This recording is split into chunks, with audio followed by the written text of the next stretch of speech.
Have all members recorded their attendance? Senator Anderson is present. I'm present. I have no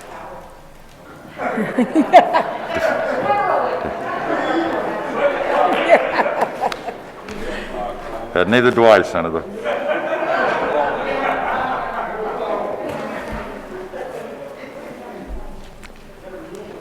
Senator Coleman is present.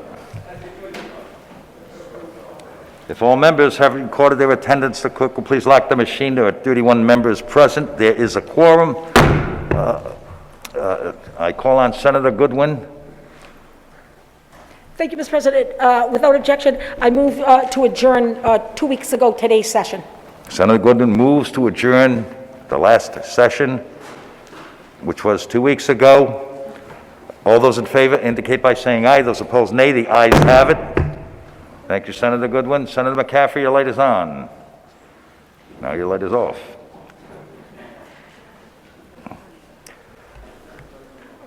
The clerk will once again open the machine for the purpose of recording attendance for today's legislative session.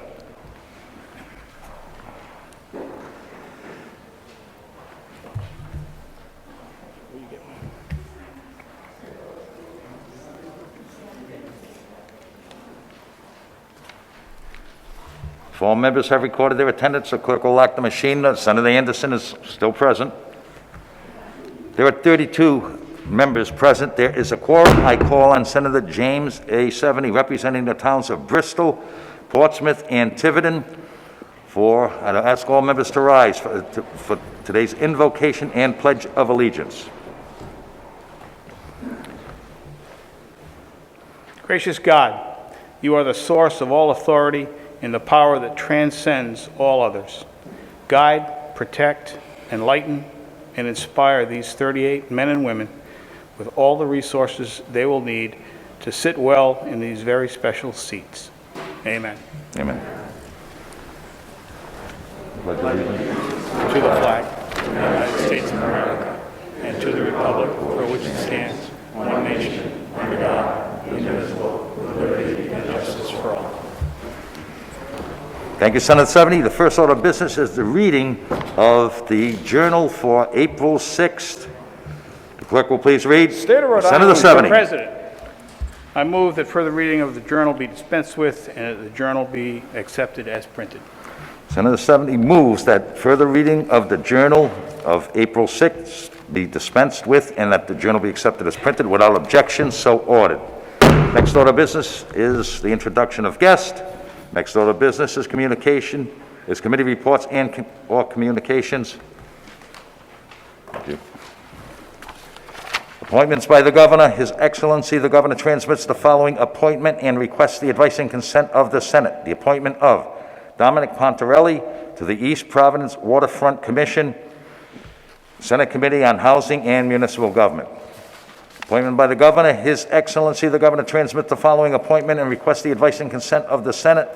The appointment of Arnold Vecchione to the Rhode Island Resource Recovery Corporation, Committee on Environment and Agriculture. Are there further communications and/or committee reports?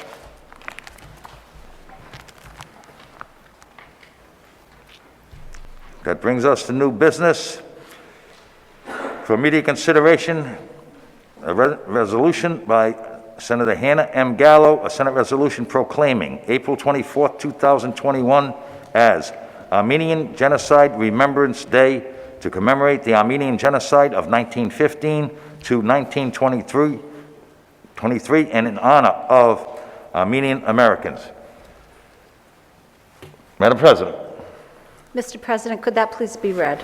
Senator Gallo requests that the resolution be read. The clerk will please do so. Senate resolution proclaiming April 24, 2021 as Armenian Genocide Remembrance Day to commemorate the Armenian Genocide of 1915 to 1923 and in honor of Armenian Americans.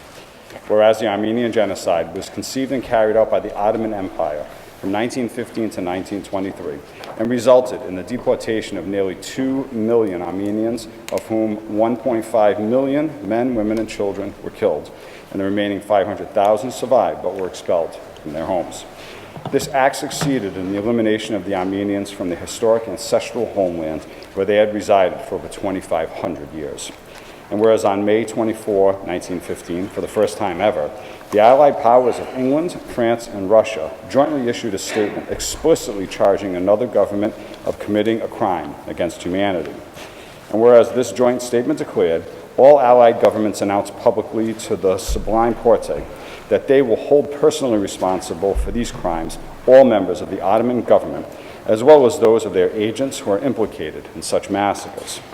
And whereas the United States Ambassador, Henry Morgenthau Sr., explicitly described the policy of the Ottoman Empire's government to the United States Department of State as a campaign of race extermination, and on July 16, 1915, was informed by United States Secretary of State Robert Lansing that the department approves your procedure to stop Armenian persecution.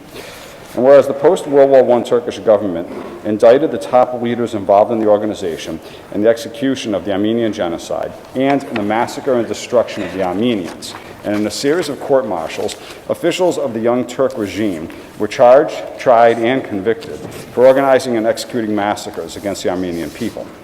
And whereas in 1948, the United Nations War Crimes Commission invoked the Armenian Genocide as precisely one of the types of acts which the modern term crimes against humanity is intended to cover, as a precedent for the Nuremberg tribunals.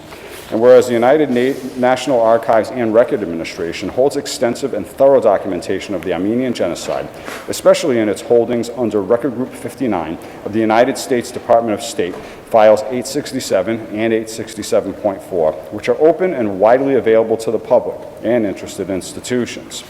And whereas the United States Holocaust Memorial Council, an independent federal agency, unanimously resolved on April 30th of 1981 that the United States Holocaust Memorial Museum would include the Armenian Genocide in the museum, and has since done so.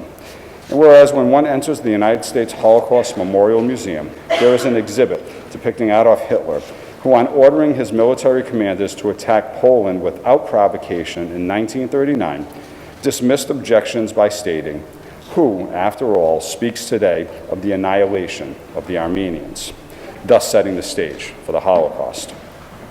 And whereas in 1918, after the fall of the Russian Empire, the Azerbaijan Democratic Republic and the First Republic of Armenia both declared independence.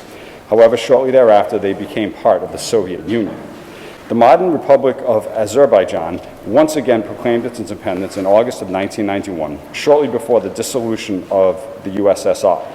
Within its borders, however, the predominantly Armenian enclave, known as the Republic of Artsakh, officially voted to become part of Armenia.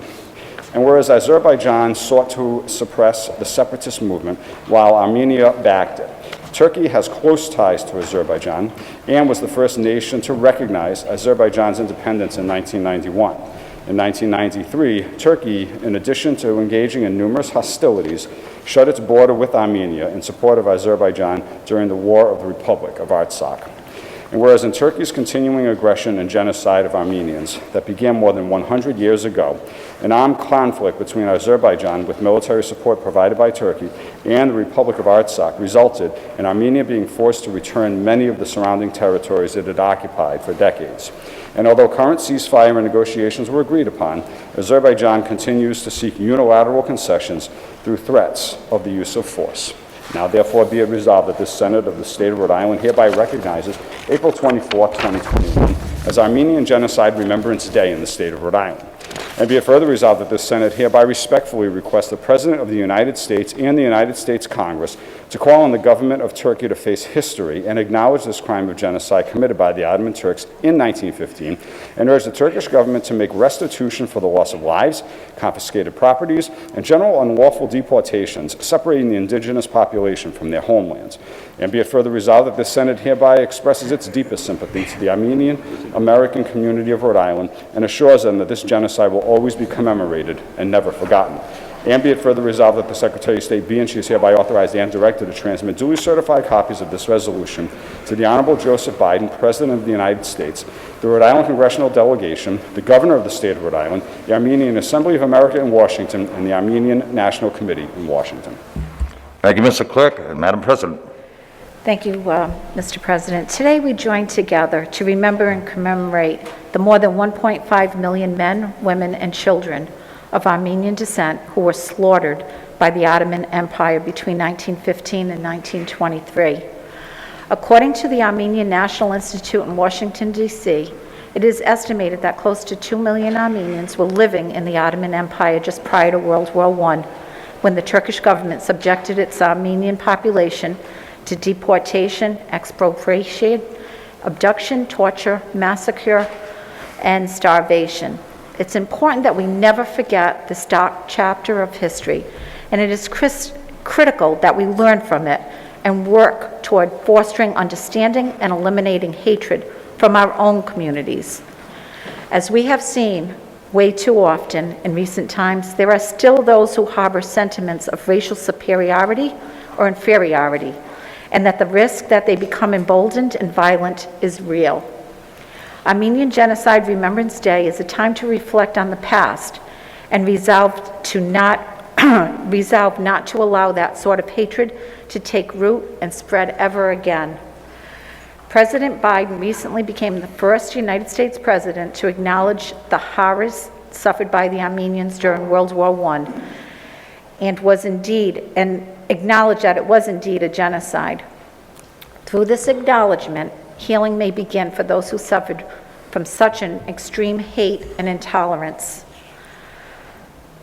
As we watch our state, our country, and world become more polarized and divided, it is vital that we not forget our history, which, like the Armenian genocide, has seen similar periods devolve into horror and misery.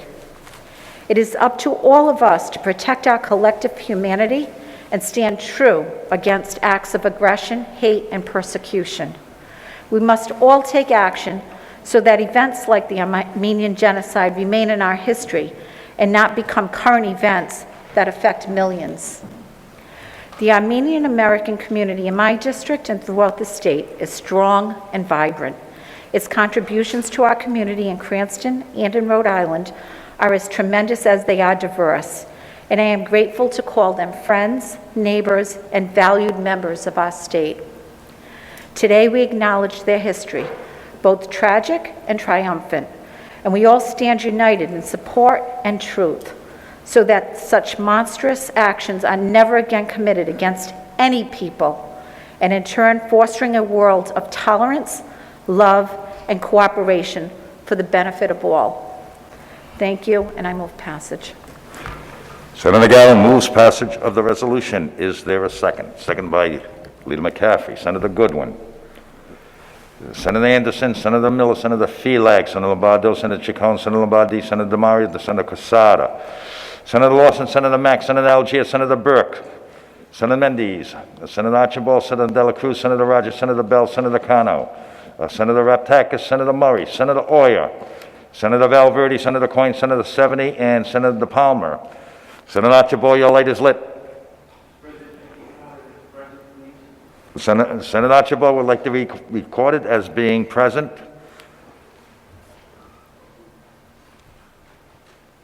Hearing no objection, so ordered. Discussion on the resolution.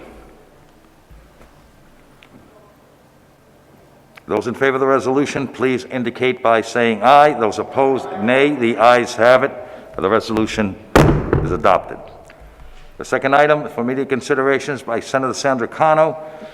Senate resolution reaffirming the friendship between Rhode Island and Taiwan and supporting enhanced bilateral trade relations and Taiwan's international participation. Senator Cano. Thank you, Mr. President. Can I have the resolution be read, please? Senator Cano will request the resolution be read. The clerk will please do so.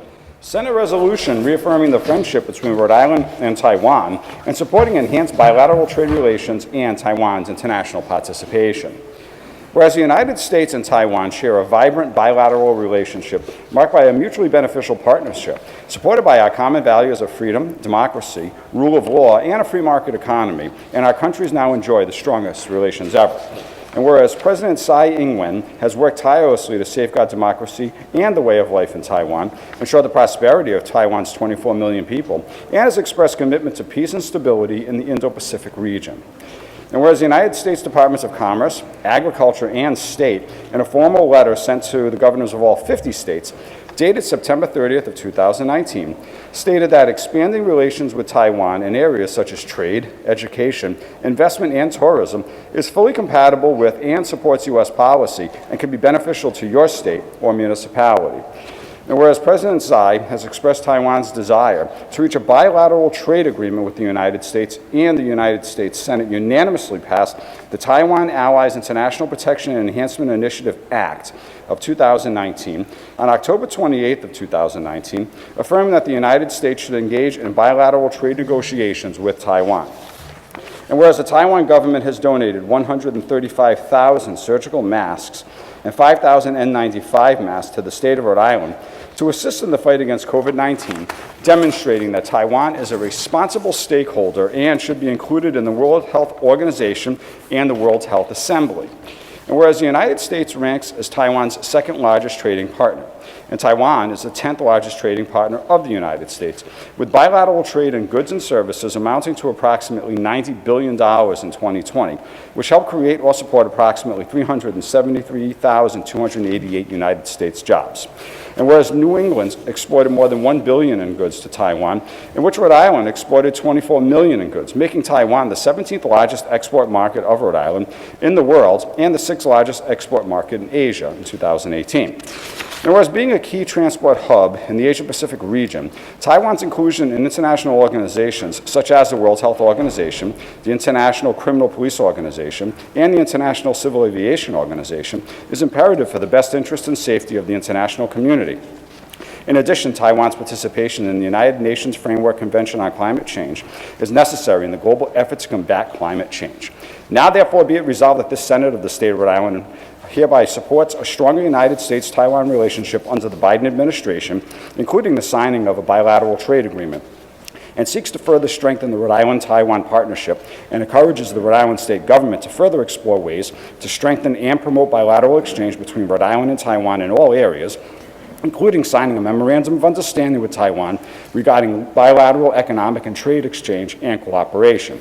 And be it further resolved that the Senate hereby supports Taiwan's participation in international organizations and agreements, including the World Health Organization, the World Health Assembly, Interpol, the United Nations Framework Convention on Climate Change, and the International Civil Aviation Organization. And be it further resolved that the Secretary of State be and she is hereby authorized and directed to transmit duly certified copies of this resolution to the Honorable Joseph Biden, President of the United States, the Rhode Island delegation of the United States Congress, the Honorable Daniel McKee, Governor of the State of Rhode Island, President Tsai Ing-wen, Republic of China and Taiwan, and Director General Jonathan Sun, Taipei Economic and Cultural Affairs Office in Boston.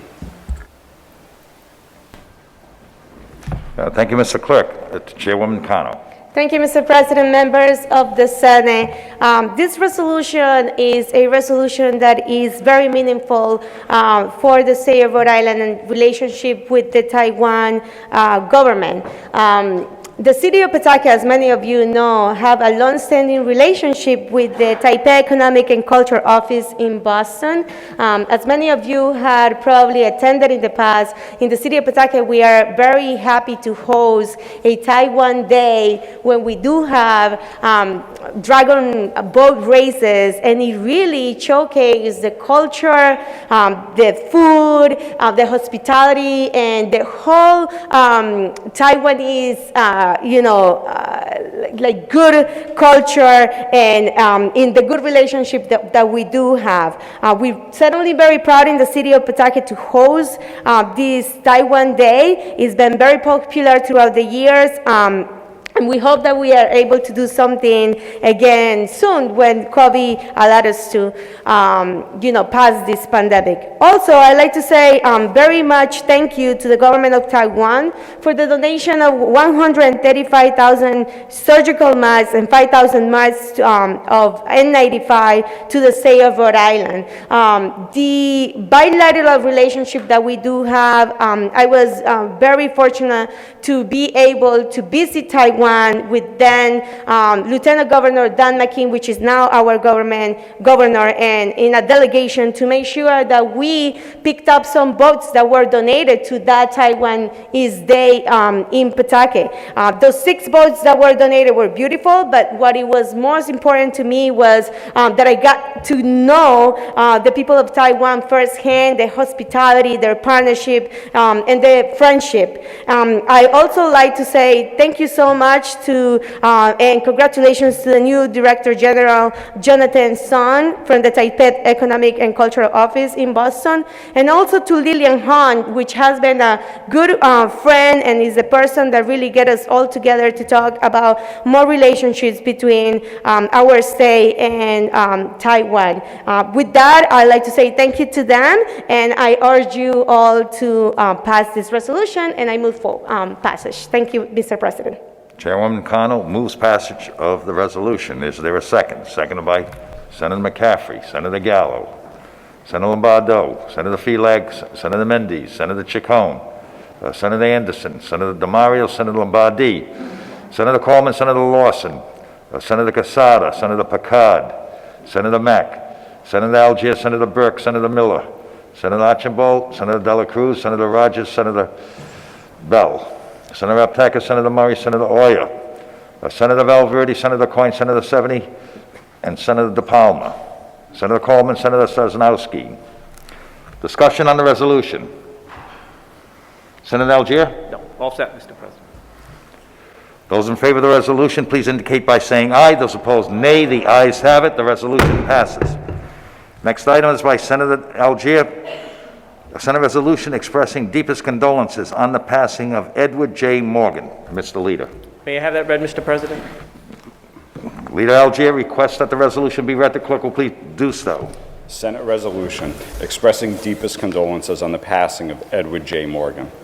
Whereas it is with deep sadness that this Senate has learned of the untimely passing of Edward J. Ted Morgan, the beloved husband of the Honorable Rhode Island State Senator Elaine Morgan, and the son of the late Henry and Lillian Morgan. And whereas Mr. Morgan was a 1986 graduate of Providence College, and for the past 30 years had served our state with integrity, dedication, and passion as a social worker with the Rhode Island Department of Human Services, retiring in 2020 as a supervisor. Whereas Mr. Morgan was an active member of the Providence College Alumni Association, and in his spare time enjoyed playing the guitar. And whereas foremost in Mr. Morgan's life at all times was his cherished family. In addition to his wife, he leaves behind his children, Samantha Oliveira and her husband Brent James, and Brent James and Ian Morgan, and his grandchildren Levi and Noah James. He also leaves behind his brother Bradley Morgan and his wife Patricia, and was the uncle of John Morgan and Michaela Crimmins. And whereas Mr. Morgan was blessed with the total love of his family and the friendship of many, and he will be dearly missed. Now therefore be it resolved that this Senate of the State of Rhode Island hereby expresses its deepest condolences to the Morgan family on the passing of Edward Morgan. And be it further resolved that the Secretary of State be and she is hereby authorized and directed to transmit a duly certified copy of this resolution to the Honorable Senator Elaine Morgan and family. Leader Algier. Thank you, Mr. President. Last week was a very difficult week for our Senate family. We all suffered some pain in this group of our family here in this room. And our heart goes out to everyone. The pain was tough because we are a family at the end of the day. Ted, the husband of our colleague Elaine Morgan, was taken too short. His life was taken too short. But he did live a life that was full of family. He cherished his family and friends. He loved his wife. His wife loved him. And it was just a sad, sad situation. And our heart and prayers go out to the Morgan family. And I hope all of us not only will pray for the Morgan family, but pray for everyone in this room. Life is short. And we don't know what's going to happen from one day to the next. Let's keep that in mind as we continue deliberation in this room, and whatever we do, whatever we say, wherever we are, right, left, wherever. But our hearts and prayers go out to the Morgan family. Thank you, Mr. President. Thank you, Mr. Leader.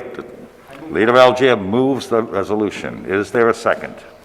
Seconded by Senator McCaffrey, Senator Goodwin, Senator Anderson, Senator Feelag, Senator Burke, Senator Dela Cruz, Senator Rogers, Senator Bell, Senator Cano, Senator Miller, Senator Sosnowski, Senator Chacon, Senator Gallo, Senator Mendes, Senator Mario, Senator Acosta, Senator Casada, Senator Picard, Senator Lombardi, Senator Coleman, Senator Lawson, Senator Mack, Senator Valverde, Senator Aptakis, Senator Murray, Senator Golden, Senator Oyer, Senator Coyne, Senator Seveny, Senator De Palma, Senator Paolino, Senator Archibald, Senator Lombardo, Senator Coleman.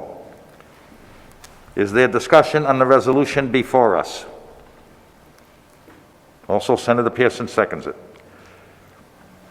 Hearing none, those in favor of passage of the resolution, please rise.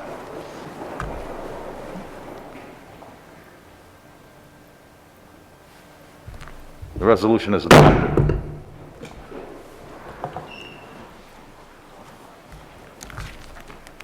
Next order of business is today's consent calendar. Senator McCaffrey moves the consent calendar, seconded by Senator Algier. The clerk will please unlock the machine.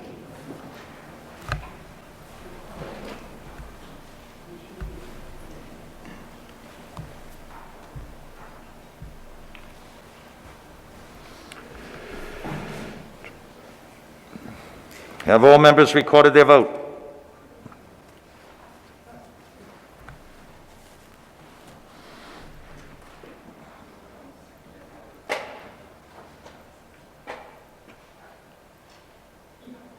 The clerk will please lock the machine.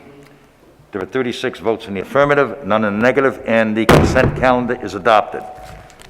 That brings us today's regular calendar. Item number 1 on today's calendar is the appointment of Matthew D. Weldon, Vice Scott Jensen, as the Director of the Department of Labor and Training. Chairman Chagone.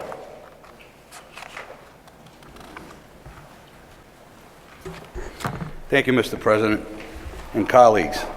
I am pleased to rise in support of the appointment of Matthew D. Weldon to serve as the Director of the Department of Labor and Training.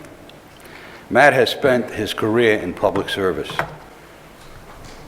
Early on, he didn't have a beard, but it seems that along the way, something grew.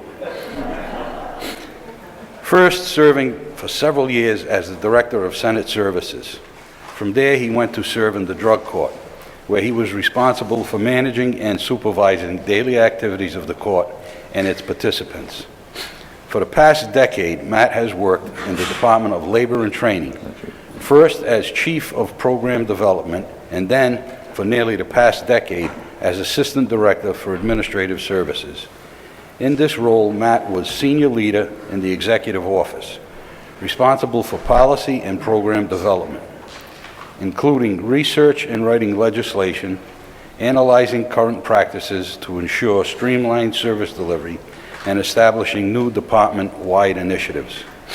In addition, Matt was charged with serving as the Director's designee on intergovernmental boards and commissions, as well as overseeing the department's Equal Opportunity Program. Matt will bring a wealth of first-hand experience to the position, and I am confident that he is the ideal individual to serve as the Director of the Department of Labor and Training. Mr. President, I move this nomination and ask the Senate to join me in granting advice and consent to Matthew D. Weldon.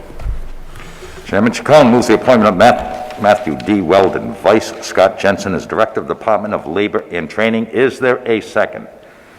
Seconded by Senator McCaffrey, Senator Archibald, Senator Goodwin, Senator Gallo, Senator Lombardo, Senator Miller, Senator Feelag, Senator Sosnowski, Senator Casada, Senator Pearson, Senator Picard, Senator Lombardi, Senator Lawson, Senator Algier, Senator Paolino, Senator Burke, Senator Cano, Senator Bell, Senator Aptakis, Senator Valverde, Senator Coyne, Senator Seveny, Senator De Palma, Senator Golden, Senator Oyer, Senator Picard, Senator Feelag. Thank you, Mr. President. I too rise to second the nomination of Matthew Weldon as the new Director of the Department of Labor and Training. Matt just became maybe in Warren terms, a new member of our community, and he has embraced our community with his volunteer spirit in terms of volunteering for the Little League, the Boy Scouts, And as Senator Chacon alluded to, I believe he's going to be trying out for Santa Claus when that appropriate time comes and we have a holiday festival. But more importantly, Matt has been a diligent worker, and I'm proud that Governor McKee has saw fit to name him as the next director. Matt is a consensus builder. He has worked diligently in a number of bills before the Labor Committee in terms of getting those groups that are on opposite sides of an issue to make concessions and come forward with a bill that works for all parties involved. He has also worked diligently with myself in terms of constituent issues, more importantly.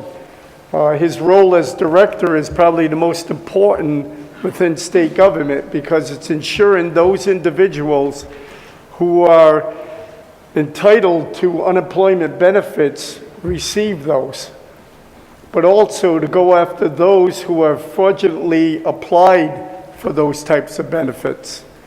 And I wish Matt well in his future endeavors, and that Santa Claus auction will be coming soon, or edition. Thank you. Thank you, Mr. Chairman. Senator Golden.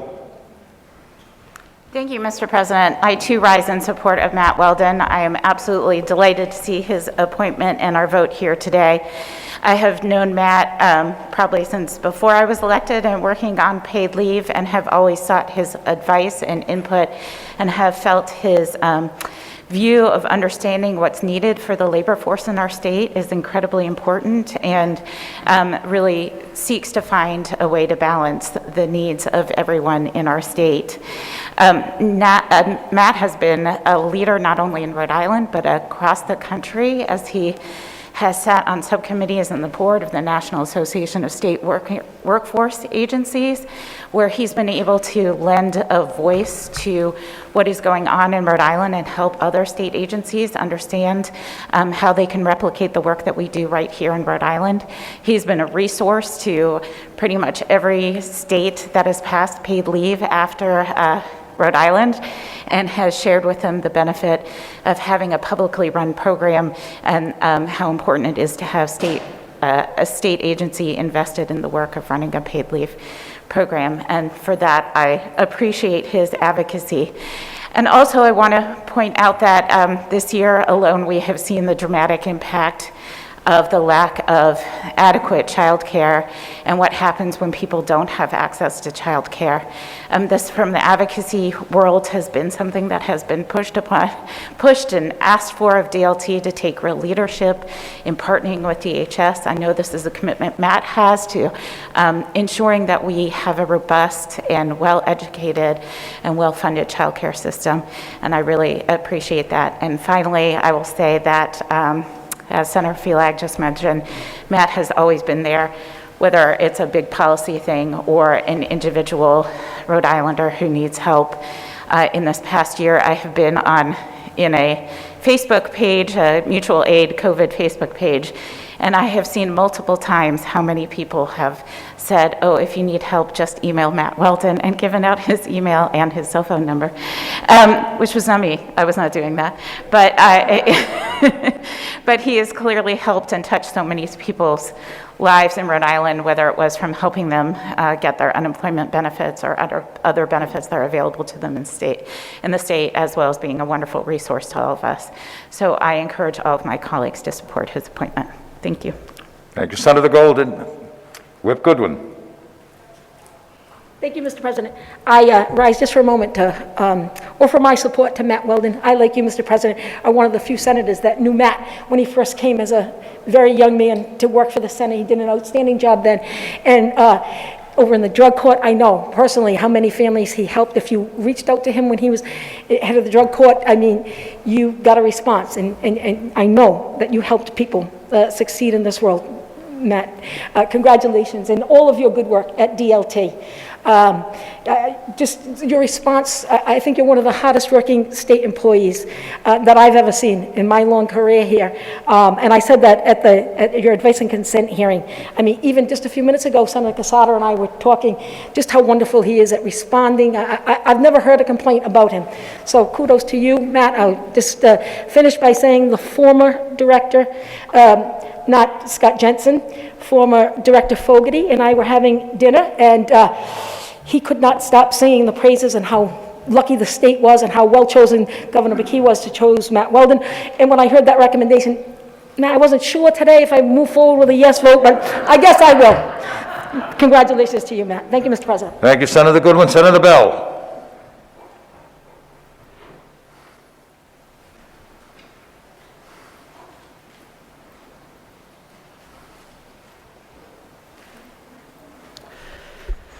Thank you so much, Mr. President. I want to echo my colleagues' comments. Matt has been battle-tested, leading the unemployment insurance unit during an incredibly difficult time through a surge of unemployment, and has worked incredibly hard under very difficult conditions, and I think he's proven himself, and we should move forward with his nomination today.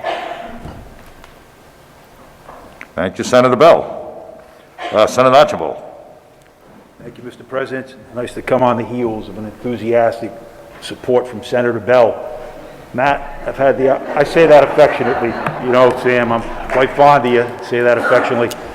Mr. President, I rise to enthusiastically support the nomination of Matt Weldon as Director of DLT. I first got to know Matt in drug court. I brought a lot of clients through drug court with the late Judge Smith. He was a good man, Matt, and you helped him to establish the drug court in its infancy. And when you're dealing with people that have addictions, there are a lot of moving parts, and it's not easy to keep someone focused. It comes from within the soul of an individual, but there are things that can go sideways, and Matt had the ability to troubleshoot, always responsive, always getting back to me in real time, and that's the truth. And later, I dealt with you through your entire time at DLT with constituents or issues I've had or even legislation. And you've always been there. You've been a true consensus builder, able to diffuse tough situations. And, you've got that kind of temperament that a leader, I think, should have, where you're patient, you listen, and then you're decisive. You make up your mind, you stay on the point that you've made up. So you're a terrific choice, and I would be remiss if I didn't rise to say those things to my colleagues. So God bless you, and I enthusiastically support you. Thank you, Senator Archibald. Senator Raptakis. Thank you, Mr. President, ladies and gentlemen of the Senate. I also rise to second the nomination of Matt Weldon, knowing him for so many years that he's worked very, very hard. But what's important is during the pandemic, I never saw somebody that would work this hard. And he's proven to himself that he earns the position of being director of DLT. Many constituents would email me regarding the problems of receiving their unemployment during this crisis, and usually it would take maybe weeks, maybe even longer. But when Matt Weldon received my questions and responses to my constituents, it wasn't weeks, his response, it wasn't days, it wasn't hours, it was not even minutes, it was seconds. And I'm saying to myself, does he sleep with his laptop 24 hours a day or his cell phone? But his experience of just responding in seconds proved to the fact that he cares about our constituents. He cares about all Rhode Islanders. So this way, I'm going to second the nomination again, and I think all Rhode Islanders are winners today to have Matt Weldon as the director of DLT. Thank you. Thank you, Senator Raptakis. Further discussion on the nominee? Hearing none, the clerk will please unlock the machine.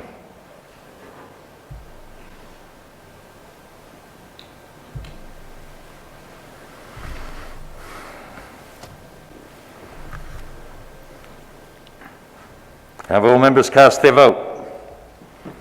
The clerk will lock the machine. There are 36 votes in the affirmative, none in the negative, and the advice and consent of the Senate on the appointment of Matthew D. Weldon, Vice Scott Jensen as the Director of the Department of Labor and Training is approved.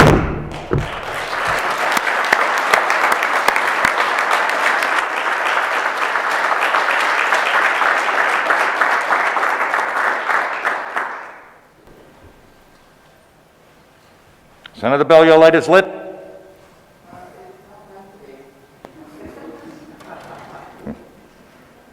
I can assure you it is.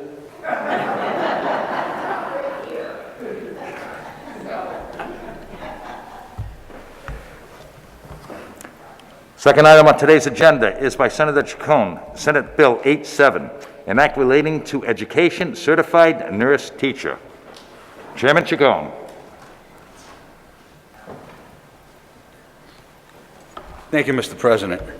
This bill passed the Senate in 2019, and it was also put in last year before we had to adjourn because of the pandemic. This bill makes it clear that only certified nurse teachers must staff the school health program as defined in 1621-7. A certified nurse teacher is a specialty in nursing that requires advanced graduate level coursework. Beyond the nurse's baccalaureate degree, the certification requires that the applicant have at least 3 years of nursing experience. School nurses are expected to provide numerous services, and usually, as the only health professional in the building, they are familiar with immunization, compliance, mandated health screening, special education law, the IEP process, the 504 accommodation, and rules and regulations for school health programs that provide framework. Mr. President, I move passage. Senator Ciccone moves Senate Bill 87. Is there a second? Second by Leader McCaffrey. Senator Gallo, Senator Felix, Senator Lombardi, Senator DeMario, Senator Lawson, Senator Picard, Senator Burke, Senator Archibald, Senator Sosnowski, Senator Connell, Senator Bell, Senator Murray, Senator Valverde, Senator Coyne, Senator Palmer, Senator Anderson, Senator Gallo. Discussion on the act. Hearing none, the clerk will please unlock the machine.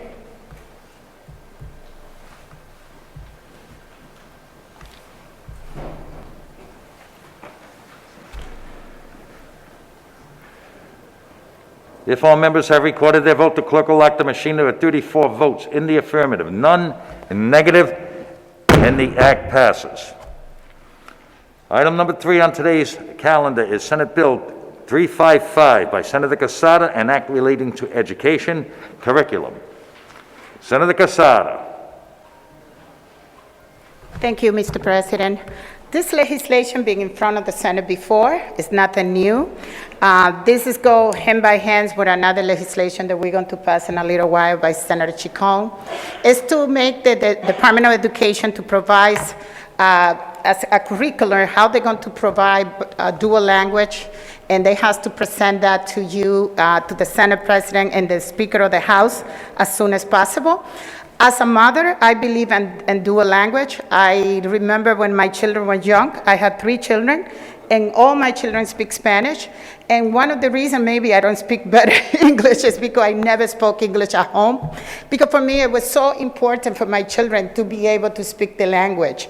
And I always said to many parents that I know, it's better to know 2 languages than just one, especially when your parents speak the language. I had a grandson who's 12 years old, and I speak to him in Spanish, and he said, "Grandma, why I have to speak Spanish? I'm not Spanish, I'm an American."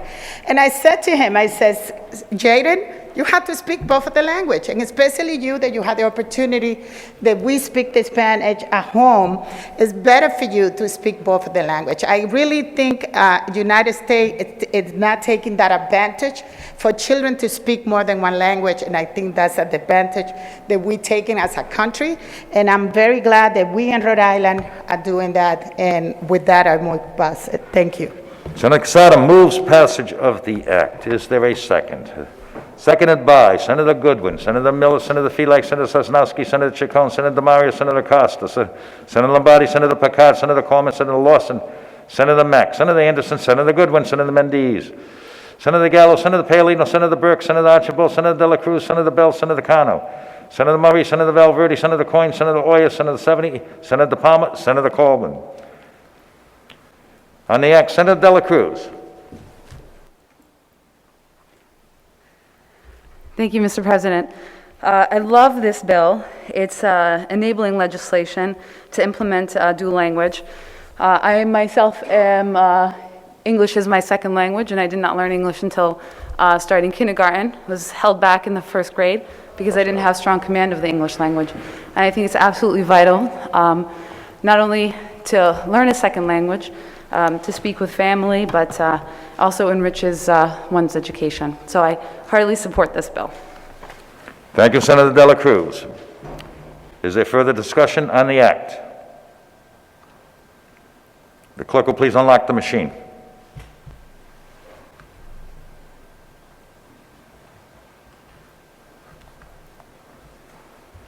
If all members have recorded their vote, the clerk will lock the machine. There are 36 votes in the affirmative, none in the negative, and the act passes.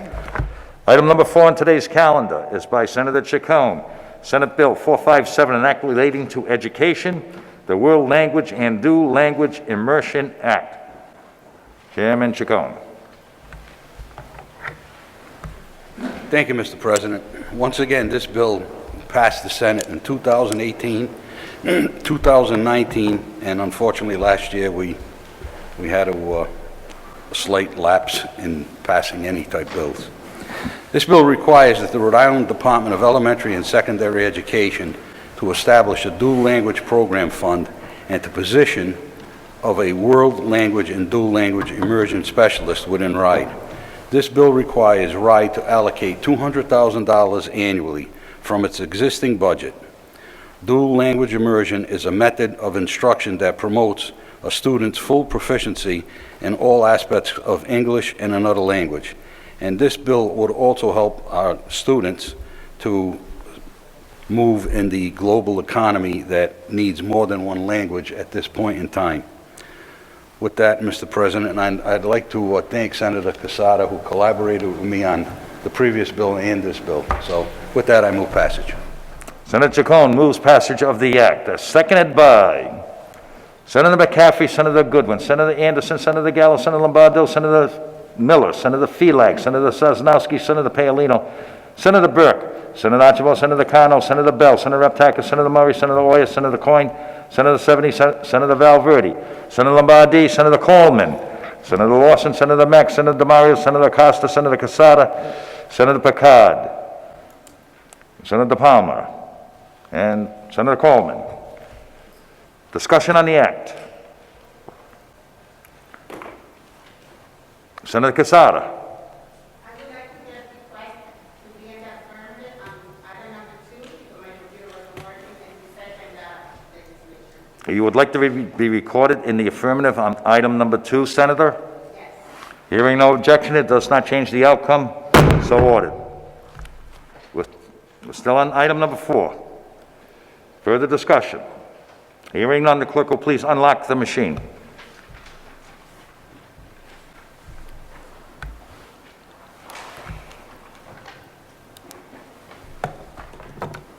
If all members have recorded their vote, the clerk will lock the machine. There are 35 votes in the affirmative, 1 in the negative, and the act passes.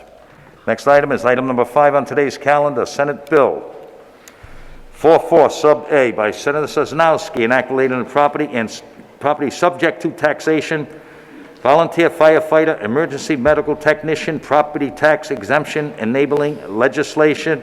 Madam Chair. Thank you, Mr. President. This act would allow municipalities to establish a program providing a property tax exemption to active duty individuals who volunteer services as a firefighter or emergency medical technician, provided the organization to whom the individual volunteers qualifies as tax exempt pursuant to the Internal Revenue Service.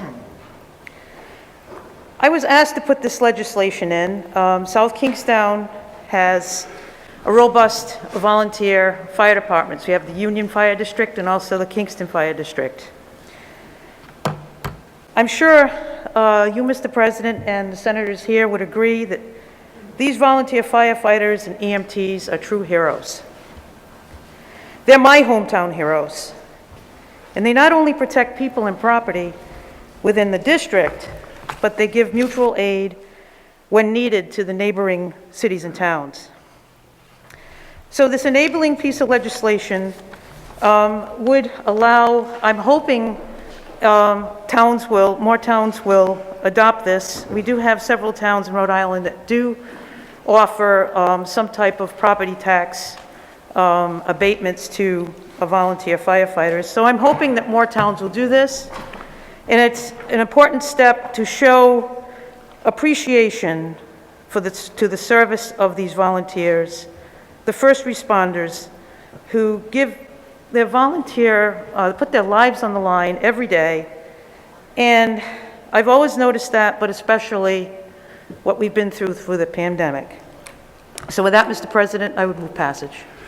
Chairwoman Sosnowski moves passage of the act, seconded by Leader McCaffrey, Whip Goodwin, Senator Gallo, Senator Lombardo, Senator Chacon, Senator Feelag, Senator Pearson, Senator Picard, Senator Burke, Senator Archibald, Senator Dela Cruz, Senator Valverde, Senator Coyne, Senator Seveny, Senator De Palma, Senator DeMario, Senator Aptakis, Senator Paolino, Senator Cano, Senator Casada, Senator Paolino, Senator Goodwin, and Senator McCaffrey. Discussion on the act. Senator Algier. Mr. President, let the record reflect Senator Algier and Senator Rogers will be recusing since we are both volunteer firefighters rescue. Senator Rogers and Senator Algier request that they recuse on this particular issue. Discussion on the item in front of us. Hearing none, the clerk will please unlock the machine.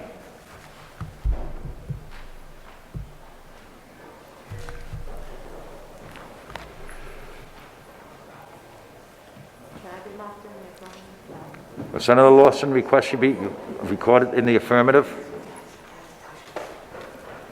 Have all members cast their vote.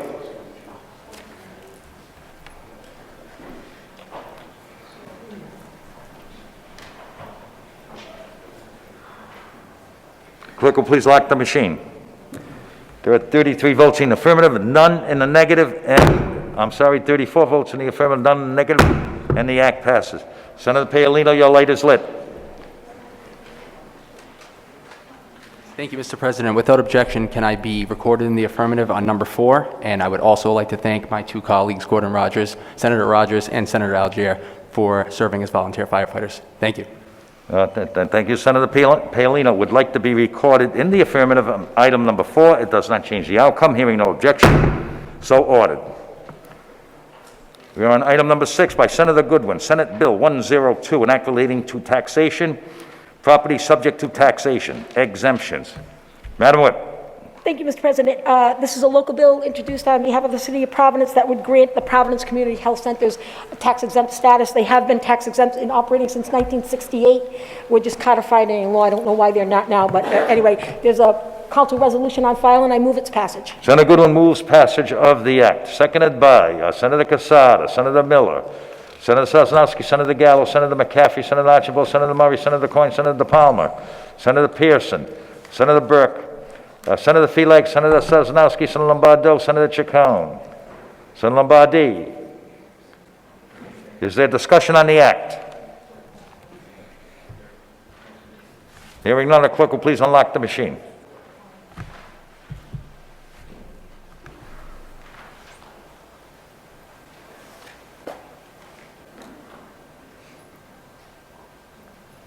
If all members have recorded their vote, the clerk will lock the machine. There are 35 votes in the affirmative, none in the negative, and the act passes.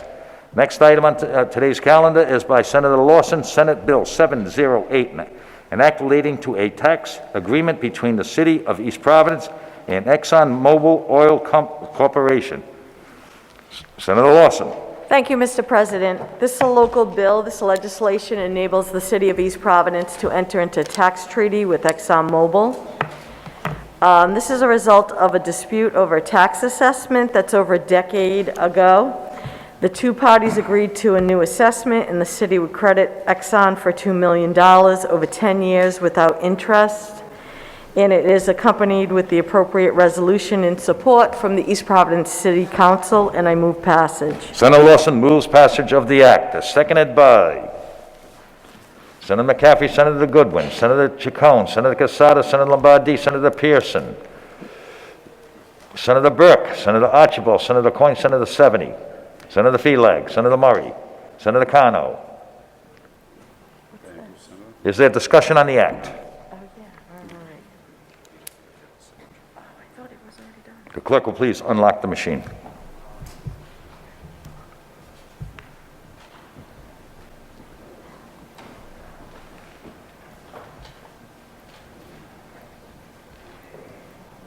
Have all members registered their vote? The clerk will lock the machine. There are 30 votes in the affirmative, 5 in the negative, and the act passes. Next item on today's calendar is by Senator Miller. Senate Bill 48, an act relating to food and drugs, the Uniform Controlled Substance Act. Mr. Chairman. Yes, this is a bill that many of you will find familiar as we've passed it for several years, and I'd like to start by thanking Senator 70 for his persistence, along with my own persistence and his advocacy above and beyond on this legislation. It would expand drug awareness programs to high school, clarified funding for these programs, which is already an existing law, so some of the language is redundant to making sure that it goes into the restricted fund it was meant to go to, and that the programs are funded through fines associated with the possession of marijuana. BHDDH would have the authority to identify the criteria of these programs so that they are effective. Municipalities that receive these funds must verify through reporting that the funds were used for substance use prevention programs. The prevention programs throughout the state have been traditionally underfunded, and we're excited by the codification of the fines were allocated to these programs, but they have gone to the general fund traditionally without this legislation clarifying the language which makes this fund dedicated, and I move passage. Chairman Miller moves the act, seconded by Senator DeMario, Senator Acosta, Senator Felag, Senator McCaffrey, Senator Chacon, Senator Sosnowski, Senator Lombardi, Senator Coleman, Senator Lawson, Senator Mack, Senator Casada, Senator Anderson, Senator Lombardo, Senator Burke, Senator Archibald, Senator Connell, Senator Bell, Senator Murray, Senator Valverde, Senator Coyne, Senator 70, and Senator De Palma, Senator Mendes, Senator Goodwin, Senator Coleman. Is there discussion on the act before us? Hearing none, the clerk will please unlock the machine.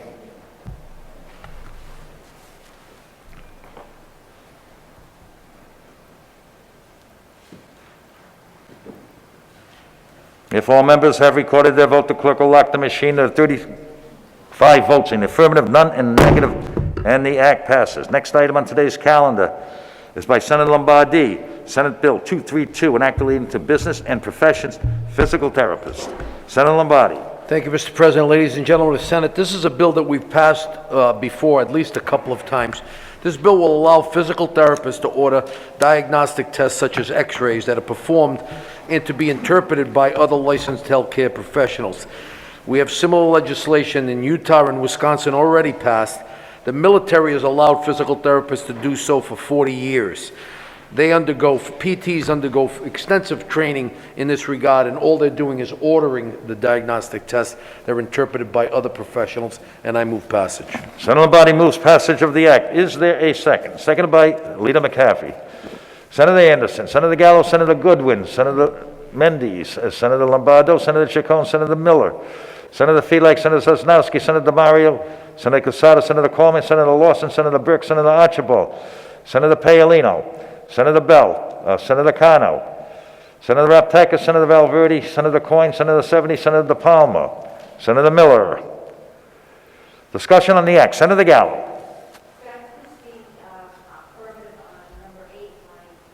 Senator Gallo requests that she be recorded in the affirmative on item number 8. It does not change the outcome. Hearing no objection, so ordered. Back on the act. Further discussion. Hearing none, the clerk will please unlock the machine.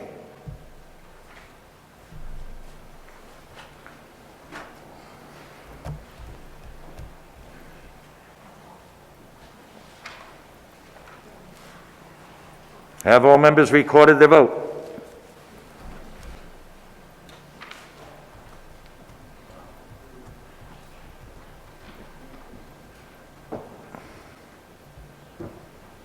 Clerk will please lock the machine. There are 36 votes in the affirmative, none in the negative, and the act passes.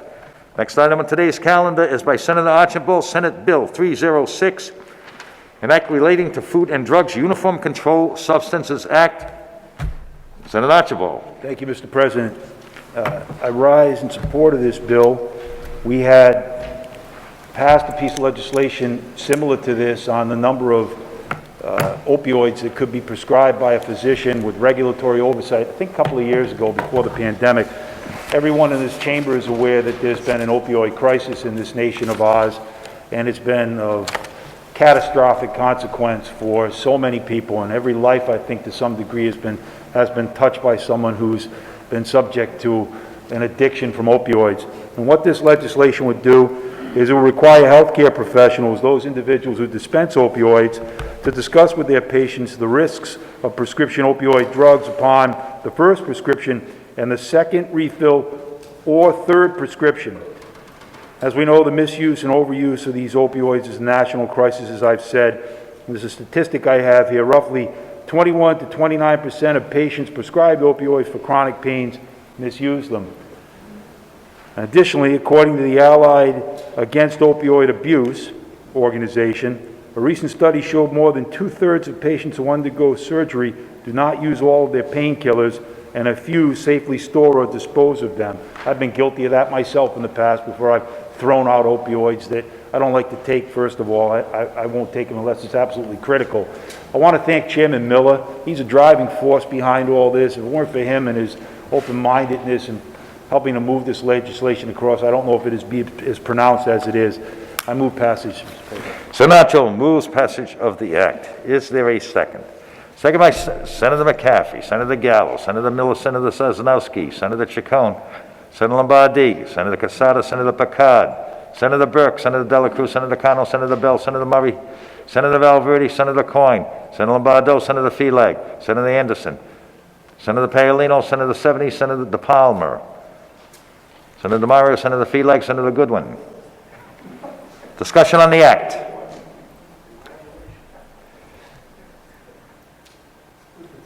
The clerk will please unlock the machine.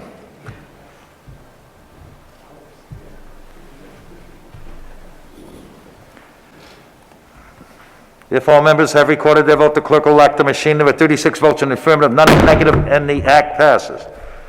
Next item is by Senator Felag, Senate Bill 261, an act relating to state affairs and government open meetings. Mr. Chairman. Thank you very much, Mr. President. This is another one of the bills that has passed the Senate a number of years, but unfortunately we've never been able to get it over the finish line. We're hoping this is the year that the House will understand the importance of this bill.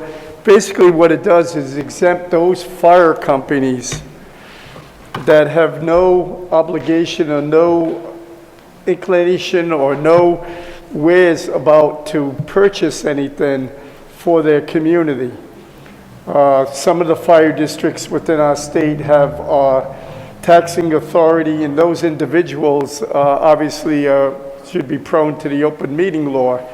But a lot of communities like Warren, Bristol have chartered fire companies that have been in existence for over 250 years, and they're independent, and what they do is provide a service to the individual towns. And with that, what happens is that their structure is such that they have an individual that's part of the Board of Fire and Engineers, and the Board of Fire and Engineers meets as part of the open meeting law, and they make recommendations to the chief. The chief brings those to the town council, and the town council is the authority that through an open financial town meeting expends and approves those expenditures. So the volunteer fire department is so low in the chain that they're the recipient, but they're not involved in the actual procurement or the disbursement of those pieces of equipment. So with that, I move passage of this legislation. Senator Felag moves passage of the act, seconded by Senator McCaffrey, Senator Goodwin, Senator Lombardo, Senator Felag, Senator Sosnowski, Senator Casada, Senator Lombardi, Senator Lawson, Senator Paolino, Senator Burke, Senator Archibald, Senator Cano, Senator Coyne, Senator Seveny, Senator DePalma, Senator Chacon, Senator Mario. Senator 70. Senator 70, your light is lit.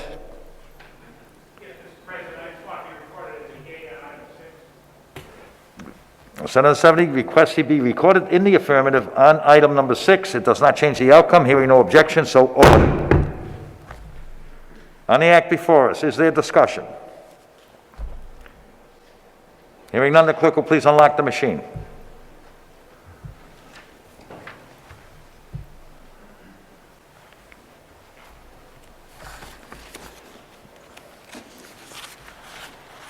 Have all members cast their vote?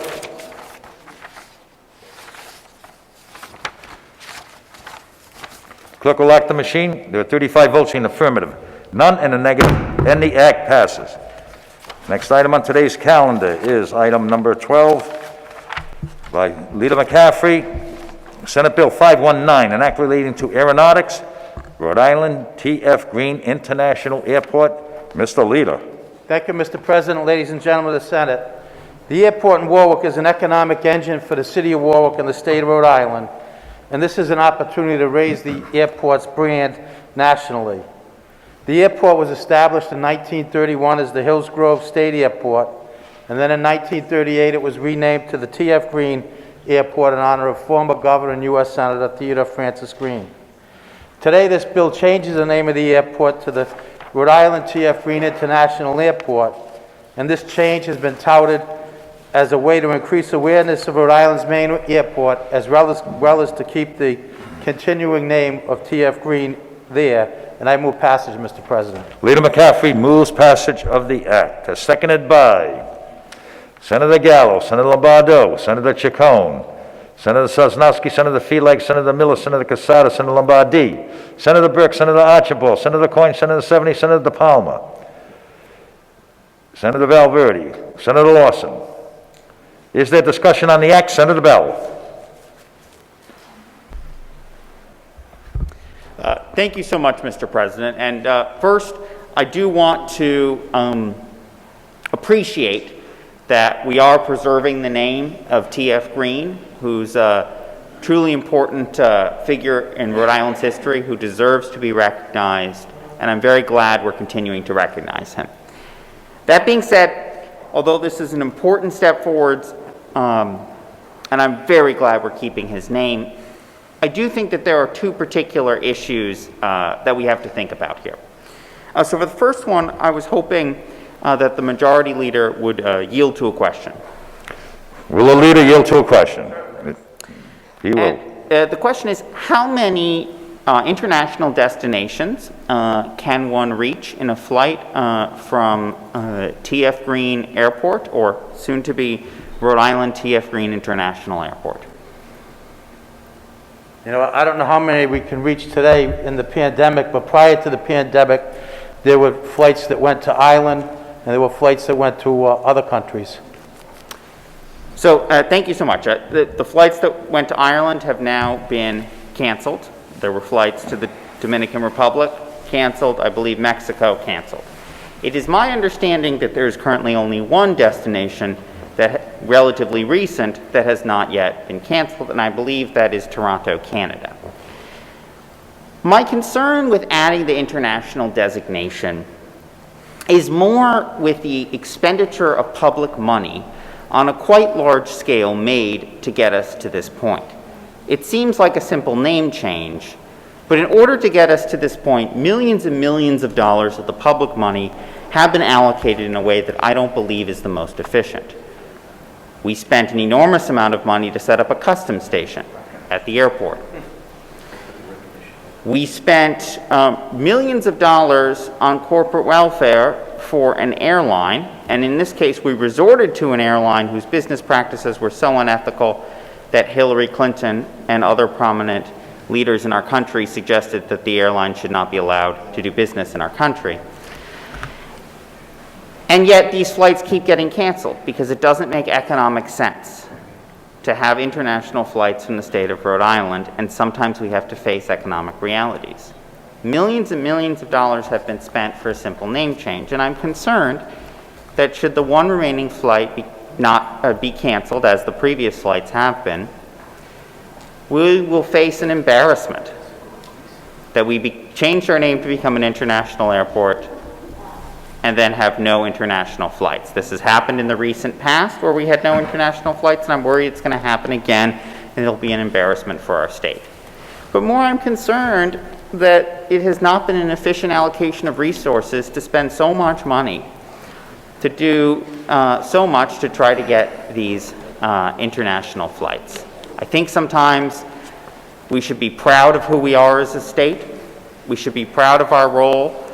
And when I know it's a very common practice to try and slap international on just about every airport, but I sometimes think it makes us look a little bit weak that we're pretending to all of this. So I'm concerned about that. And the other concern I have is I listened to the very persuasive comments given by the Deputy Speaker of the House of Representatives in committee about this legislation. And I was moved by them. And the concern is that the call sign is PVD, and there's a common trend of referring to airports as naming them after their nearest large city. This is typically known as the Providence Airport. People say, we're flying to Providence. It's often listed as Providence TF Green online.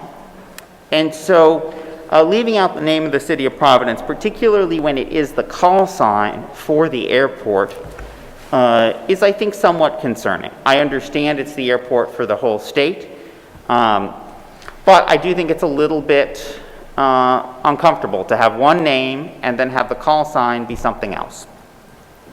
That being said, this isn't the most horrendous piece of legislation. I understand that it makes sense to apply a place name to an airport, and I really appreciate that we have gotten to the point where we can preserve TF Green's legacy. So that much I really do appreciate, but on balance, I don't think I can support this legislation. Thank you, Senator Bell. Senator Matakis. Thank you, Mr. President. Ladies and gentlemen of the Senate, I rise to support this legislation. And it wasn't an easy bill. I think this is about the 4th or 5th year that we've been debating this issue. But Providence historically has been trying to become an international hub or stop. We had previous flights from Providence to Frankfurt about 6 years ago, Oslo, Dublin, Edinburgh, Shannon by Norwegian Airlines. We've had other destinations into the Caribbean.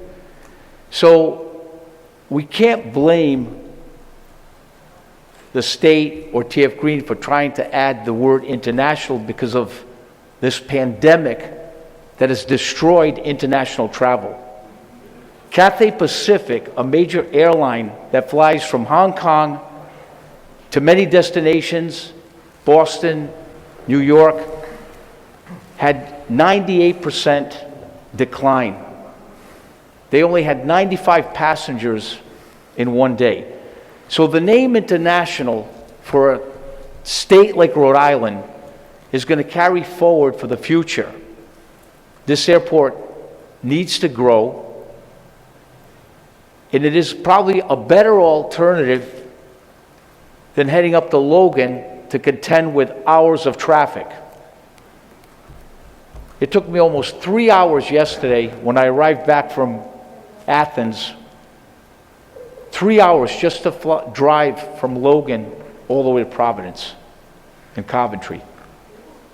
So using Providence as an alternate and adding the name international will have this state, its tourism industry, grow. So if we do spend X amount of dollars right now, we're building for the future. And that's what this word, international, adding to TF Green, means to this state and to the state's economy. Thank you. Thank you, Senator Matakis. Senator Bell for the second time.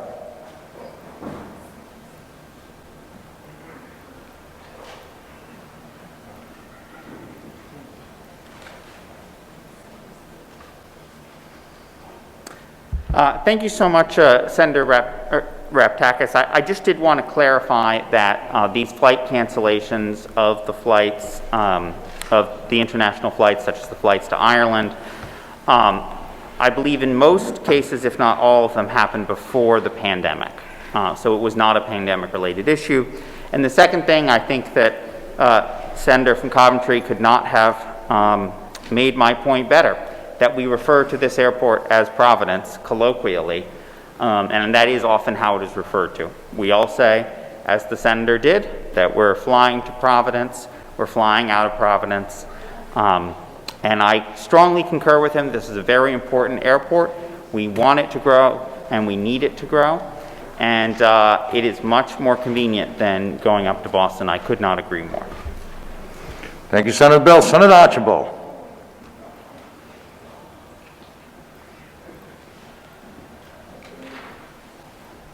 Thank you, Mr. President. I rise to support the bill and the name change for a few reasons. Number one, I think it's great that after all the years of debate that we've gone through on whether or not to change the name, that we've held on to the Green family name. Sitting here thinking about George Washington, right? First president of the country, who had his most trusted general, Nathaniel Greene, of which T.F. Greene is a descendant, and a statue is erected of Nathaniel Greene on the State House grounds, and it was Nathaniel Greene that went down into Georgia and routed the Hessians out of the swamps. If any of you have ever seen the movie The Patriot, it's historically accurate in that part.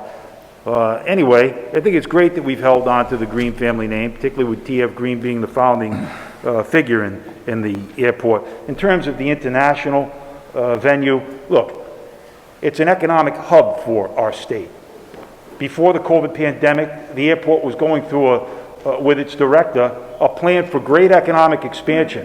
It had a whole new airline that was going to come in that would have given a core hook to our, for lack of a better way to put it, would have been a staple of daily flights at cheaper rates out of what's now Providence Airport. And that would have been critical in helping the airport to grow and expand. But the whole idea of it being an international airport, it is an international airport. It is. It has been, and it is, irrespective of the number. So I ask all of you, wouldn't you rather see the glasses half full and say we're going to expand on it and bring in more international flights? Or respectfully to Senator Bell, would you say, well, you know, we're down to one flight, let's just fold it all up, let's just wrap it up, let's keep it Providence? No, I'm not with any of that. Rhode Island T.F. Greene International Airport. It's got a good sound to it. Somebody will shorten it and say Rhode Island International, whatever. At least we've held on to the name T.F. Greene, and we should look forward to bringing more international flights in. It's a good bill, and I move passage. Thank you, Senator Archibald. Thank you. Further discussion on the act? Hearing none, the clerk will please unlock the machine.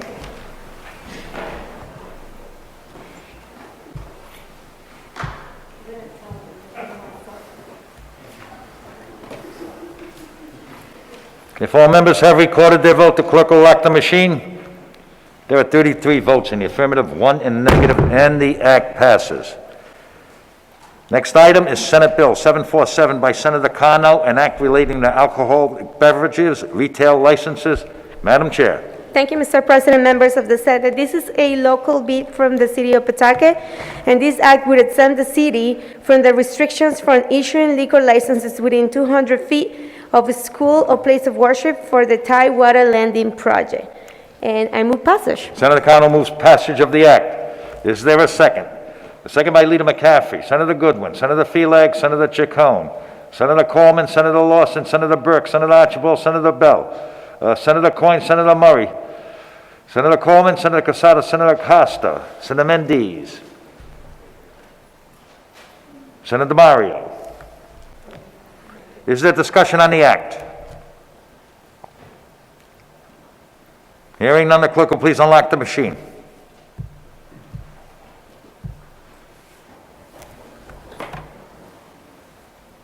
Have all senators cast their vote? The clerk will lock the machine. The 35 votes in the affirmative, none in the negative, and the act passes. Next item is by Senator Carno. No, I'm sorry, Senator Goodwin. Senate Bill 810, joint resolution creating a special commission to be known as the Rhode Island Semi-Quintessential Commission. Thank you, Mr. Madam President. Whip. And thank you for saying that word so I don't have to. This creates a 30-member commission that will be put together to help celebrate the 250th anniversary and celebration of the birth of our country.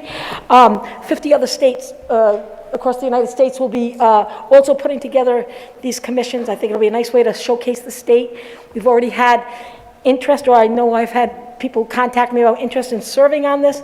Probably not come as a surprise, not me, but maybe perhaps a civics teacher like Senator Lawson or somebody good. Anyway, Mr. President, it's a great piece of legislation. I look forward to it getting together and promoting our state. I move its passage. Senator Goodwin moves passage of the resolution. Second by Leader McCaffrey, Senator Gallo, Senator Felix, Senator Sosnowski, Senator DeMario, Senator Burke, Senator Cano, Senator Murray, Senator Coyne, Senator 70, Senator Palmer, Senator Coleman, Senator Lawson, Senator Pearson, Senator Casada, Senator Lombardo, Senator Chacon, Senator Paolino. Is there discussion on the resolution? Senator Valverde also. The clerk will please unlock the machine.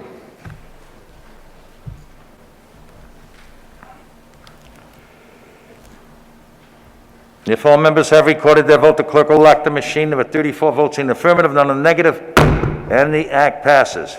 Last item on today's calendar is House Bill 5129, an act relating to taxation, property subject to taxation. Senator DeMario.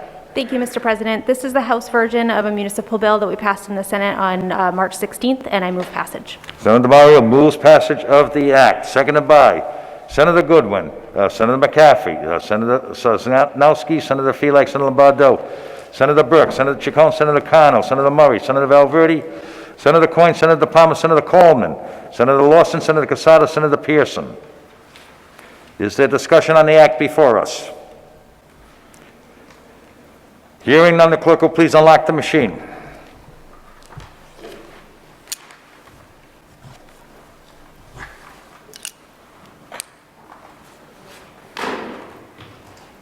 Have all members recorded their vote? If so, the clerk will lock the machine. There were 33 votes in the affirmative, 1 in the negative, and the act passes.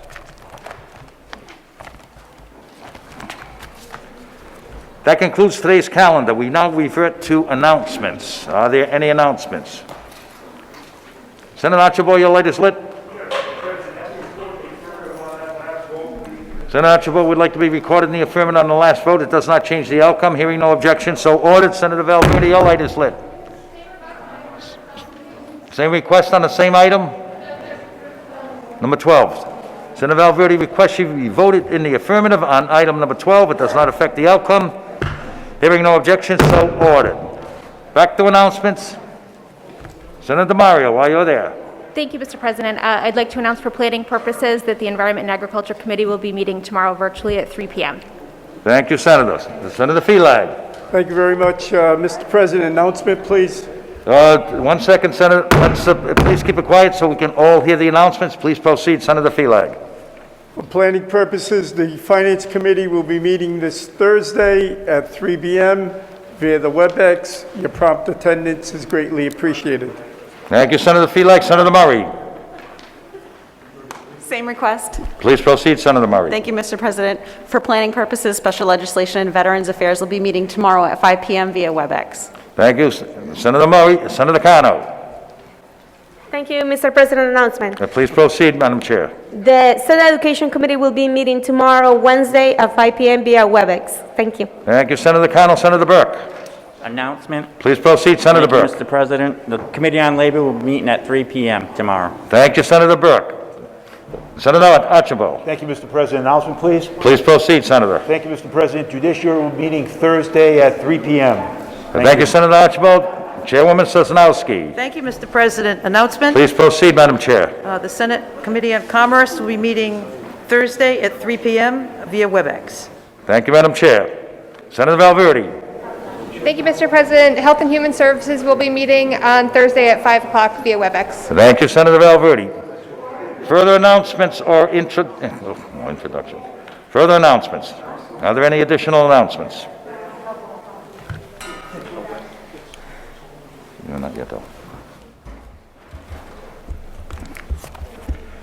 Is there any objection to transmitting adopted resolutions to the Honorable Secretary of State? All matters passed by the Senate to the Honorable House of Representatives, and all matters passed in concurrence to His Excellency the Governor. Hearing no objection, so ordered. The desk is now clear of business. I call on Whip Goodwin for the purposes of recess. Thank you, Mr. President. If there's no further business to come before the Senate, I yield the floor to Leader Algier for purposes of recess today. Thank you, Senator Goodwin. Leader Algier. Thank you, Madam Whip. Thank you, Mr. President. I ask that the Senate recess in memory of Edward Morgan. Senator Algier moves that we adjourn in memory of Edward J. Morgan, seconded by Senator Goodwin. All those in favor of recess, please rise. Recess in memory of Edward J. Morgan, please rise. The Senate stands in recess.